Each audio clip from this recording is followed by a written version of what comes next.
Well, good day and welcome to Commerce Today. My name is Darren Newbold, and as always, Josh Warren is here with me, and we have a caffeinated episode today about it's about America's favorite. Well, I shouldn't say that. That's probably not accurate. That might be Duncan. You might start a fight. I will back up. But basically, Starbucks digital failing to balance efficiency with experience. Now that's a fun one, and it's caffeinated. So with that, Josh, set the stage, please. Yeah, so there's just been a lot of news out with Starbucks having a rough year in 2024 and then hiring a new CEO. And I just thought it'd be fun to look at kind of a case study of what Starbucks did right with their digital transformation and what they did very, very wrong and now have hired a new CEO to fix. And I think what Starbucks did right is they made it super easy to buy from them. Like they made the mobile ordering, the loyalty program, the way it's integrated into the mobile ordering, just made it so easy for people to buy. But they were so focused on how do we get as many customers through our store as possible, they lost their user experience. And so now they're coming back around, pivoting back to their roots. Well, that's always a good thing sometimes, is to get back to the roots. But all right, so Starbucks started this or began this digital transformation journey. So tell us about that. Where did this kind of come from? Yeah, so and trying to not sound incredibly old, I'm realizing that we have listeners out there that probably don't remember Starbucks before mobile ordering. But before mobile ordering, drive-through lines, but especially in-person lines, when you would go to a Starbucks, they could just start to really stack up. I know in a lot of different cities that I've spoken at, I'd be kind of in the downtown area in the morning and say, hey, I'm going to go walk over to Starbucks. And there'd be like 20 people in front of me in line. Absolutely. Not a lot of fun. So Starbucks said, hey, very early on, before a lot of other companies did this, well before the pandemic, they said, we're going to have a mobile app. We're going to make it real easy to order. You're going to be able to customize your drink however you want. You won't have to wait in line. Your drink will be waiting for you right there. And they even found a way that you can use it in the drive-thru in a lot of the stores. And so the mobile app, the digital transformation was incredibly successful. It actually now contributes to over 70% of their sales. Well, and the unintentional consequence of all of that is customers just felt like a number and weren't they were no longer part of this Starbucks community. So tell us about that downside of that transactional efficiency. Yeah, so definitely. And even myself, I'm thinking about how it became a commodity. It became, you know what, I have the Dutch Brothers app, I have the Dunkin' app, it doesn't really matter where I'm getting my coffee. We're naming names today. Oh yeah, we are.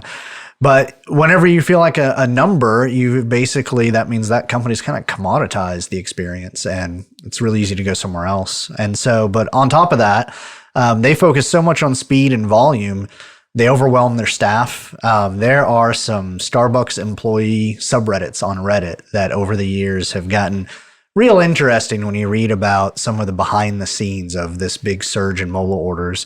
It created long waits. The whole idea was, hey, you do mobile order, your drink's waiting for you, but lots of times it wouldn't be, again, because of that overwhelmed staff. I mean, when 70% of the orders are coming through the mobile app, it's no longer really a shortcut. And really where that hit them the hardest is really inconsistent experiences, but also more than anything, inconsistent product quality. So they were known for, and coffee connoisseurs will probably say they're not known for the best espresso, but they were known for very consistent level of quality of you go and you get, say, your pumpkin spice latte every fall, and every fall it's going to taste the same way and it's going to be what you expect. And that just started really, really slipping. So, all right, you had mentioned earlier they had to get back to their roots or at least begin that process. So they're bringing in some new leadership, this pivot under Brian Niccol, I believe, if I'm pronouncing that correctly. So tell us about this pivot. Yeah, so it's interesting because he actually comes from Chipotle, but a big part of what they're doing is trying to get away from, they'd created kind of a fast food experience, and they want to get back to that. They used to always talk about the third place of this is the place where you come to gather, not just to grab and go. And so they want to get back to that and to that kind of those handcrafted drinks and experiences. And he has actually put out, I think just yesterday, the day before, an open letter, not only to the Starbucks employees, but to all the customers about how he wants to restore their core identity. And Some of it people are kind of making fun of because one of the things he announced is they're going to get better seating, more comfortable chairs. He thinks that one of the things in commoditizing the experience was they just put in the cheapest seating possible. Not the most comfortable. I'm sorry, I jumped right in that. Don't you? Absolutely. We forgot that at the top of the episode that you are a big Starbucks fan. I have been. Not necessarily as much just the drinks, but it was the place to go. I held lots of meetings. I mean, in fact, many people who work from home or have kind of entrepreneurial jobs and stuff have Starbucks as their office in a way. And it did for me. Yeah, I mean, even some of our earliest meetings, I remember, were in a Starbucks. So, but also he wants to make a clear distinction between to-go and for-here service. Right now, it's kind of it's an assembly line of get drinks out as fast as you can for both the to-go orders, the mobile orders, and the for-here orders. And I remember back in the day when a for-here service would be very different. Again, naming names, there's a coffee shop called Sweetwater's that we go to sometimes as well. And they're really big on, if you tell them you're staying in the restaurant, they serve you in a really nice ceramic cup, and they don't just give you the plastic to-go cup. And so little distinctions like that to kind of up-level the experience. And it's really, it's about getting back to the customer experience that made them what they were, versus just this focus on, okay, how do we churn as many orders through as quickly as possible? Have they ever considered maybe lowering their prices just a skosh? I don't know that about anybody else, but for me, that'd make a difference. For sure. Yeah, definitely. No, I remember jokes back in the late 90s about how expensive Starbucks was. So it's brutal now. Yeah. Well, all right, moving on. What are some of the lessons that other brands, our listeners can kind of take from this digital transformation that, while wildly successful, actually created wildly great problems in a way? So what are the lessons there? Yeah. So first of all, while Starbucks is a food and beverage brand, I do feel very strongly that these lessons from this digital transformation, they apply to any sort of online transactions. So don't think just because we're talking about coffee that this doesn't apply to, say, your B2B business or your D2C business. So, and really so much of it was the focus they had on efficiency over all else, increasing revenue and really increasing profitability over all else. And if you make that the core of your digital transformation, you're going to get the results they got, which were great for a few quarters, but not in the long term. So kind of how you avoid that. There's three main lessons I wanted to talk about today. The first one is technology should not replace the essence of your brand. You can have a really cool app and it can have your brand colors in it, but if it basically becomes the entire experience the user has and it's not enhancing the experience with the brand, it is not going to go well. And we even talked in our episode last week about when we talked about strategy and tactics, about how if you don't have a strong brand voice and if you don't bring that brand voice into all your digital solutions as well as your store and in-person experiences, it's not going to go well. So, and I think that's what they missed, is they said, hey, this app will make it more efficient and it looks like a Starbucks, but they didn't think about what's the actual user experience, like the fact that you're probably never going to interact with a person. And especially in kind of the later iterations of their mobile ordering, they designed it to where you never have to talk to a person. And I know some of us like that. Yeah, I'm trying to see the problem here. But I mean, when you think about the Starbucks experience of especially the late 90s, the early 2000s, the baristas knew your name. Or like cheers. Yeah, exactly. Which going way back there. Wow, that aged me there, but yeah. And I'm talking a lot about stores, but this goes for, like I mentioned, B2B brands. If you're a B2B brand and your sales have been primarily through sales reps, especially if you have sales reps that have been with you 10, 15, 20 years, and you have buyers that are used to those sales reps, when you go digital, you can't just flip the switch and completely replace those people with a website. It'll be the same problems that Starbucks has had, because people will expect that same experience they've had with you, that same, personal interaction, knowing each other, that kind of thing, and they won't get it. And so you have to, again, that's where this lesson is all about enhancing the experience with the digital tools. not trying to replace it or dilute it. Well, definitely. And looking at kind of the next lesson that you're mentioning here, you've said, hey, the things that you're doing, the efficiency can't come at the cost of that customer experience. How does a brand balance that digital convenience while maintaining the personal connection? I know you mentioned a couple of those things. Yeah. Well, the scary answer that a lot of people have, and get your bells ready. Scary answer a lot of people have is personalization at scale using AI. Oh my. So it's no longer the human connection, and it's arguable if it's a personal connection or not. But I think there's some cases where that works really well. If you're a very big brand, you're interacting with so many customers, especially the DTC brands out there.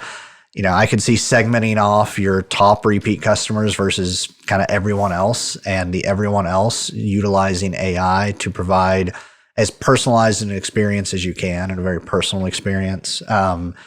But again, it really depends on your business. If you're a smaller business, getting to know your customers. I actually saw a LinkedIn post from an entrepreneur here in North Texas that has a brand of cookies and that are very well known in Dallas, because she has been building this brand herself and really getting to know her customers. Even when they're placing online orders, they're buying through a restaurant, she's making sure she gets to know them.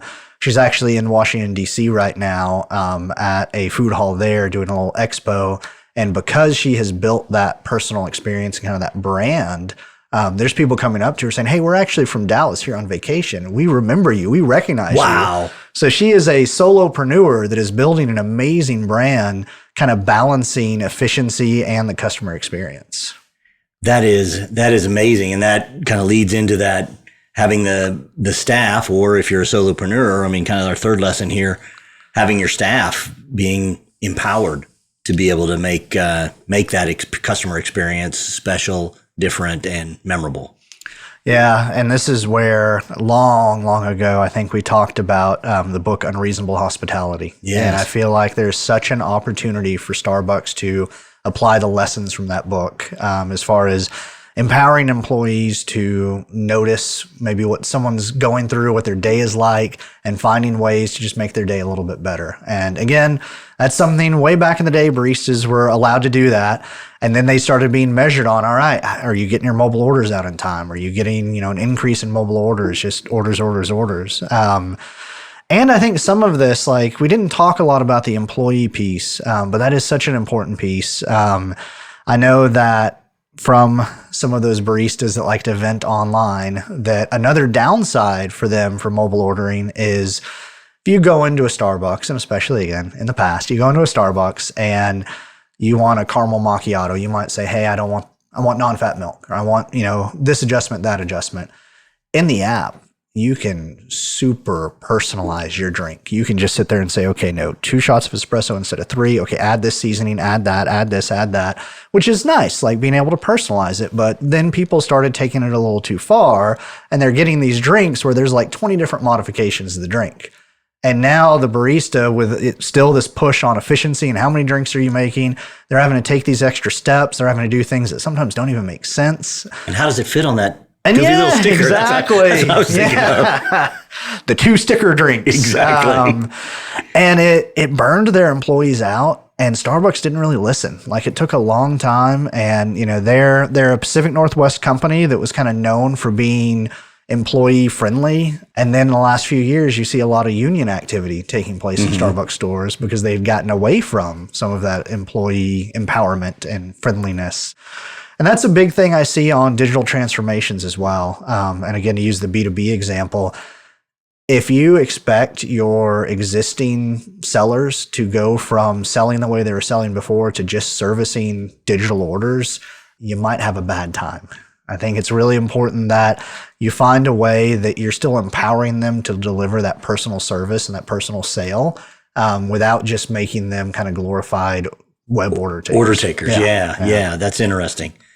Well, what an interesting caffeinated episode we have here. So, Josh, as we kind of bring this all together, what are 2 or 3 kind of key takeaways that you'd want to make sure that everyone got from this? I think the biggest thing is don't just look at a digital transformation as here's a way we can increase our profits. Like we're going to become more efficient, increase profitability. Really think about the experience that your employees will have and think about the experience your customers will have. And if you do that, then you will get those, gains in your profits, but you'll do it in a way that's much more sustainable than much more scalable even than what Starbucks has experienced. All right. Well, we'll have to have a future episode where we have the successful digital transformation, and we can talk all about that. Well, we always have a call to action. Josh, I will let you bring that forward as we close ourselves out. So first and foremost, I would love to hear from y'all about kind of how you're balancing efficiency with that customer experience. Or if you just want to vent about your recent experiences at Starbucks. You can find me on LinkedIn. I'm Joshua Warren. You'll see a Creatuity gold background behind my headshot. Send me a connection request. Let me know you're listening to the podcast. And you can also request a free 30-minute e-commerce problem-solving session with me. So if you're facing some of these challenges in your customer experience with your digital transformation, just go click that link, book that meeting with me, and I'd love to help you out with it. All right. As always, we love to hear from you. Definitely reach out to Josh. And as always, we appreciate you listening. Look forward to connecting next time. Until then, take care. Have a great day.